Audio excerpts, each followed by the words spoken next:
We haven't talked a lot about Florida. They're going to third straight final. The President's Trophy started this whole run. How how have they been able to do this consistently? And it's not a fluke. They have been dominant through the East. Well, they have, and you know what? Give Bill Zito a lot of credit. He went out and made a couple of changes. You bring in Seth Jones, you bring Martian in there, like those are great additions. That's exactly what they needed. They identified what they needed because of the players they lost last year, Montour and guys like that. They identified, okay, we've got to get better in these top four, so they go get Seth Jones. Now they go get another guy like Marshy, who's just a pain in the butt to play against, a tremendous competitor, and that's what they are. That team, Paul's done a great job, and Bill Zito's done a great job. Just they're compete. They are hard to play against. They're in your face every shift. And Big Barkov and Reinhardt, they've got elite talent, and they're so well balanced that you look at those top three lines, even their fourth line, and that top four D, man. They deserve to be where they are. And I give the GM a lot of credit, and I give Paul a lot of credit. He's blended that team, and they've got a lot of competitive guys. Go back to picking up Sam Bennett. Go back to picking up to Chuck. Those are competitive guys. And they're nasty. And listen, you want to win the Stanley Cup, you have to have a nasty edge. We always talk about grit and grit this, and I take it another level, man. You got to be a little bit nasty, and Florida has enough of those nasty guys that turn the tide because they don't go away. They're in your face every shift. It's one line after the other coming after you. They defend really well. And listen, when there was breakdowns, which they're going to be because they're so aggressive, you're getting tremendous world-class goaltending from Bobrovsky. So they've got an incredibly well-balanced team, but they all want to win. They're all competitive guys, and there's enough nastiness in that lineup that when things aren't going good, somebody's going to come off that bench and turn things around by getting into a scrum or taking a run at somebody or something to ignite the bench a little bit. So they're nasty, they're well balanced, they're well coached, and their top four is outstanding on the back end. And the third pairing can play against anybody. So give the GM a lot of credit for building that team because he added some key pieces, and not just this year, but over the last couple of years. I mean, and it's not just one nasty. When you think about it, Bennett, Kachuk, now Marchand. I mean, there's a guy on every line almost. Somebody that's able to carry that style of hockey through the whole lineup. And that's what I mean. Like when things aren't going good, one of those guys can sit on the bench and say, "Okay, you know what? We need a spark here. I'm gonna go start something out there," and that means they're gonna go to the net or they're gonna take a run at somebody. They're gonna start yapping at somebody, and even on defense, those guys, Seth Jones. Like I didn't realize that Seth Jones was as good a player as he is. Sometimes you go to those teams like Chicago when they're rebuilding. It's tough to stand out. It's tough to be yourself. The losing adds up.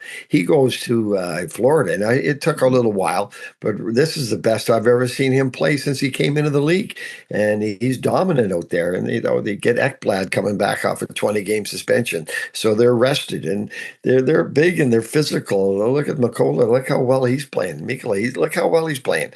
Big physical guy, hard to play against, and Forsling. So they're so well balanced on the back end that helps. And the way they play, we talk about spending less time in their zone. All those D can go back, get the puck, and get it going north as quick as they can. And that's one of their strengths as well. You have to have a soft spot for Brad. When you consider he's a Nova Scotian. Yeah. And number two, gosh, that year you went to the final with Vancouver in 2011, he was a pain in the ass then. He was. Yeah, we had a tough time with him, but you can send guys out to stand up to him and push him. He's not going away. You can't intimidate him. He's absolutely fearless. So you'd send guys are on the bench. Okay, we got to go address this. They go out and address it, push him and yap at him and hack at him and everything else. Doesn't matter. He's going to keep coming at you. He knows he's getting under your skin. So he is absolutely fearless. I love the way he plays, and as everyone does, he's a great addition to that team. And I remember somebody interviewing him when he first went there, and he was a little cautious because, again, it's walking into the locker room. Okay, who are the real leaders on this team? Where do I sit in the team meetings? Where do I sit on the bus? Little details like that. And it takes a little while for all those details to take place and start to feel comfortable. Once he started to feel comfortable, then look out. That's when he really took off. And again, you get him late in the year. They had all kinds of injuries there. So Paul had a tough time trying to find, okay, who's he going to play with? Where's the best fit for him? But with all the injuries they had, guys in and out, they had a tough time getting that. Once they got healthy, okay, this is where he fits in best. And he's taken off again. And listen, give him credit because he's used to being on the number one power play. Well, he's not anymore. He's used to being up around 18 minutes, 19, 20 minutes. He's not that anymore. He's accepted the role that they need him to play.